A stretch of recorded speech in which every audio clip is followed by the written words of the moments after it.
오늘은 마가복음 10장 17절에서 31절까지 말씀 보겠습니다. 오늘 한 부자 청년이 예수님을 찾아 나왔습니다.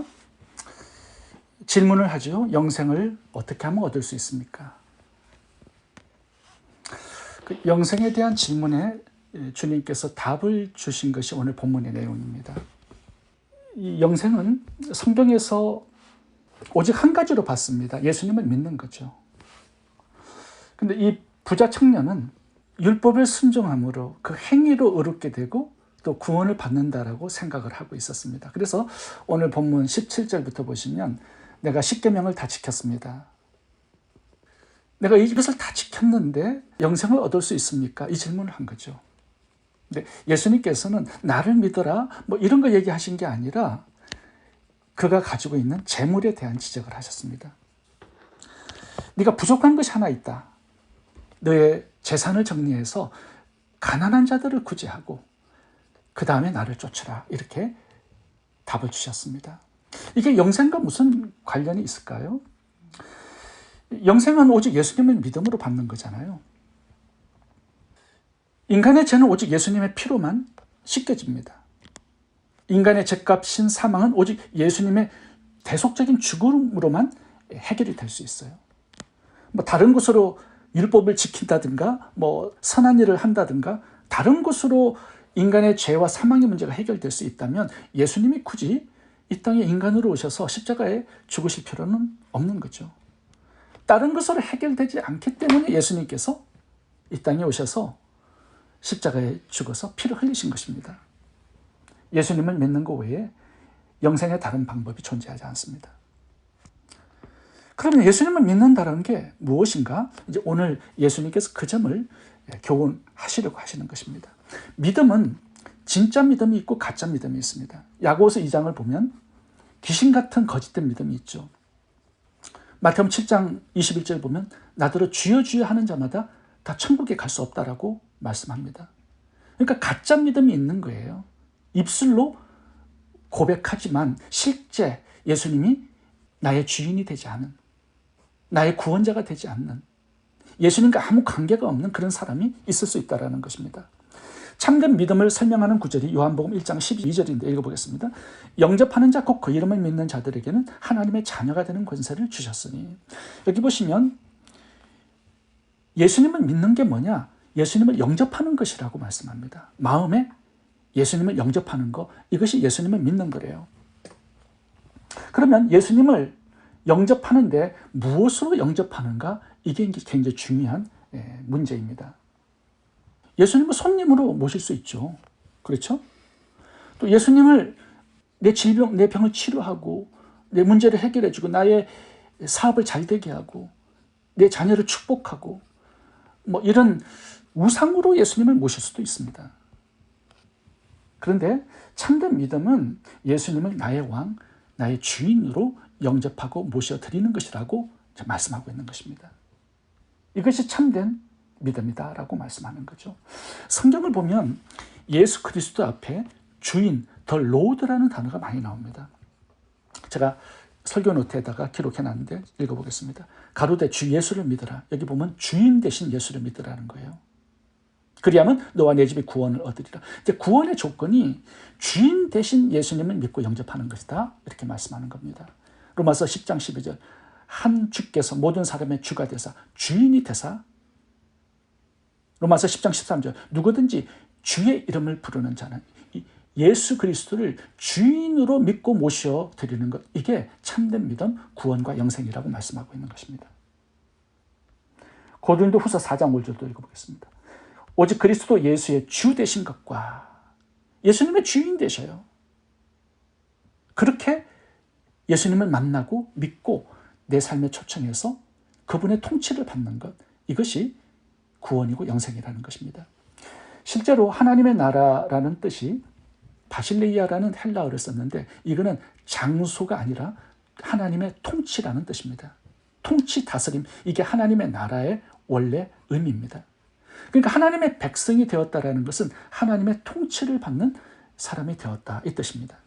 그러니까 예수님을 왕으로 나의 주인으로 모셔드려서 그분의 뜻대로 살아가는 삶, 그분은 주인 되고 나는 종된 삶, 이것이, 이 관계가 구원이고 영생이다라고 말씀하고 있는 것입니다. 우리가 주일 예배 잘 나오고 헌금 생활 잘하고 큐티도 잘하고 성경 공부도 하고 목장에도 참여하고 뭐 집사 권사 이런 직분도 받고, 그렇지만 예수님이 주인이 아닐 수 있습니다. 예수님의 통치를 받는 삶이 아닐 수 있습니다. 신앙생활 아주 열심히는 하는데 내가 주인이 된 삶이 될 수 있다는 거죠. 예수님이 주인이냐 내가 주인이냐, 이제 여기에서 구원과 영생이 결정이 되는 것입니다. 내가 마음대로 내 뜻대로 살아가느냐, 아니면 왕의 주인의 통치를 받고 그분의 뜻대로 다스림을 받고 살고 있는가, 이것이 이제 영생을 결정하는 중요한 기준이 된다라고 말씀하는 것입니다. 이제 오늘 본문을 보시면 부자 청년이 영생을 얻기 위해서 예수님을 찾아 나왔습니다. 근데 예수님께서는 영생을 얻는 방법을 다른 것으로 가르쳐 주신 게 아니라, 이 부자 청년의 마음을 보니까 돈이 주인이 되어 있어요. 돈에 사로잡혀 있어요. 돈을 사랑하고 의존하고 따라가는 인생이었어요. 그 깊은 영혼의 세계를 보신 겁니다. 그래서 너 지금 재물에 종된 삶을 살아가고 있으니까 그 재물을 정리해서 가난한 자들에게 주고 그 다음에 나를 따르라. 그렇게 하지 않으면 주님을 따를 수가 없어요. 주님이 주인된 인생이 될 수가 없단 말이에요. 왜요? 옛 주인이 청산되지 않으니까. 그것부터 먼저 잘라버려야 된다라는 말씀을 하고 있는 거죠. 그렇잖아요. 새 포도주는 새 부대에 담아야 되는데 옛날의 부대에는 담을 수 없다라는 거죠. 옛 주인을 정리하라는 말씀을 하고 있는 것입니다. 근데 이 사람요, 마음에 심히 근심하고 예수님을 떠나갔다라고 기록되어 있습니다. 왜 그렇죠? 새 주인을 모시려니까 돈을 포기할 수가 없어요. 너무 돈이 아까워. 옛 주인이 너무 사랑스러운데 그 옛 주인을 떠나갈 수가 없어. 이 돈만 있으면 마음대로 살고 세상의 모든 것을 다 가질 수 있는데 예수님을 새로운 주인으로 모시려니까 이제 걸거치는 게 많아요. 구제도 해야 되고 선교도 해야 되고 뭐 많은 사람을 또 도와줘야 되고 내 마음과 뜻대로 살아갈 수가 없어. 사치도 할 수가 없고요. 마음대로 살 수가 없단 말이죠. 그러니까 예수님을 포기한 거죠. 돈을 붙들고 영생을 포기한 거예요. 이 청년은. 가룟 유다의 문제가 오늘 본문의 부자 청년의 문제와 똑같습니다. 예수님이 옆에 계세요. 대화도 나누고 동행도 하고 음성도 들어요. 근데 예수님이 주인은 아니야. 돈이 주인이야. 돈의 지배를 받고 통치를 받고 따라가고 있어요. 가룟 유다가 돈을 포기하지 못하니까 예수님을 주인으로 왕으로 모셔드릴 수가 없었던 것입니다. 똑같은 문제가 라오디게아 교회의 문제였습니다. 라오디게아 교회는요, 나는 부자다, 부족함이 없다라고 외칠 정도로 부유한 교회였습니다. 근데 예수님은 교회의 주인이 아니었어요. 바깥에 계셔. 문을 두들겨 들어가고 싶어서. 여전히 교회에서는 예배가 있었을 겁니다. 성경 공부, 큐티 모든 것이 다 있었을 겁니다. 하나님께 기도도 했겠죠. 그러니까 교회잖아요. 주여 주여라는 신앙 고백도 했을 겁니다. 근데 주님이 주인 되지 않으셨어요. 주님의 통치를 받는 교회가 아니었어요. 나와 주님이 따로따로 계시는 겁니다. 주님은 들어가고 싶어 하세요. 왕이 되고 싶어 하세요. 주인이 되고 싶어 하세요. 그런데 라오디게 교회는 그 주인 자리를 포기하지 않아요. 돈을 붙들고 있단 말이죠. 가룟 유다도 그렇고 오늘 부자 청년도 마찬가지입니다. 마태복음 25장을 보시면 열처녀 비유에서도 이 부분을 지적합니다. 주님을 기다린다고 다 주님의 백성은 아니다라고 말씀을 하세요. 구원받은 교회 공동체 속에 함께 거한다고 해서 주님의 신분은 아니라는 거죠. 주님의 다스림과 통치를 받고 있는가, 이게 중요하다는 겁니다. 교회 안에는 얼마든지 알곡과 쭉정이가 섞여서 신앙생활을 할 수 있습니다. 양과 염소가 함께 섞여 있어요. 그렇게 살다가 하나님의 심판대 앞에서 이제 나눠지게 되는 거죠. 그렇다면 예수님이 왕이 되시고 주인 되신 성도의 특징은 뭘까요? 이제 오늘 본문을 보시면 왕은 명령을 내립니다. 그렇잖아요? 21절 보면 왕이 명령을 내립니다. 너에게 부족한 것이 하나 있는데 이 걸림돌이 네가 영생을 받는데 문제가 되고 있으니까 이 걸림돌을 치워라. 너의 재물이 너무 많아서 이 재물을 사랑하고 의존하고 애착을 가지고 욕심을 가지고 살아가는 너의 삶에 이게 돈이 걸림돌이 되니까 이것을 가난한 자들에게 나누어 주고 그 다음에 나를 주인으로 새 주인으로 영접해서 나를 따르라. 이렇게 명령을 주고 있습니다. 22절 보겠습니다. 그 사람은 재물이 많은 고로 그 말씀을 인하여 슬픈 기색을 띠고 근심하여 가니라. 하나님의 말씀이 들렸어요. 왕의 명령이 있어요. 재물이 있어요. 어떤 것을 선택하느냐? 이 사람은요, 재물을 선택했습니다. 영생을 버리고 말씀을 버려요. 그래서 이제 23절부터 낙타가 바늘귀로 들어가는 것처럼 부자가 천국 가는 거 어렵다 이렇게 말씀하세요. 부자라고 다 천국 가지 못하는 건 아니겠죠. 근데 재물이 전부가 된 그 사람은 안 된다는 겁니다. 재물이 그 사람을 지배하고 통치하고 있으면 그 사람은 천국 백성이 될 수 없다는 거죠. 이걸 포기하고 놔야 된다는 거죠. 예수님을 새로운 주인으로 모시기 위해서는. 성경을 보면요, 대부분의 성경 구절이 우리들과 부딪히는 말씀이 뭐냐면 재물에 관한 명령입니다. 성경에는 37가지의 비유가 나옵니다. 예수님의 비유가 37가지예요. 근데 그 중에 16개, 3분의 2가 재물에 관한 비유입니다. 그만큼 성도들의 삶을 지배하고 하나님의 백성들의 삶을 지배하고 있는 것이 돈이라는 거죠.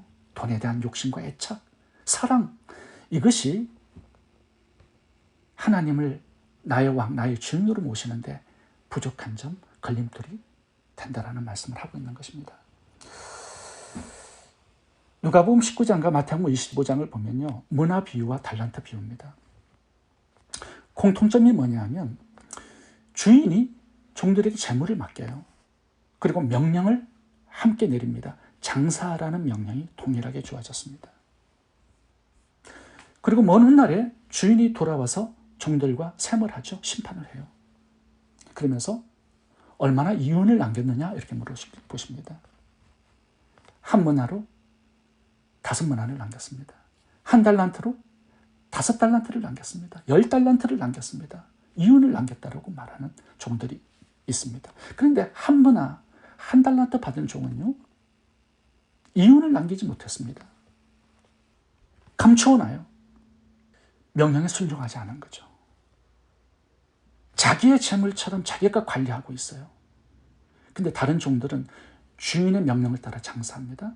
그리고 주인의 명령을 따라 집행하고 청지기로 관리자로 인생을 살아가요. 그래서 주인이 들어와서 이제 상을 주는 이야기가 달란트 비유, 문화 비유입니다.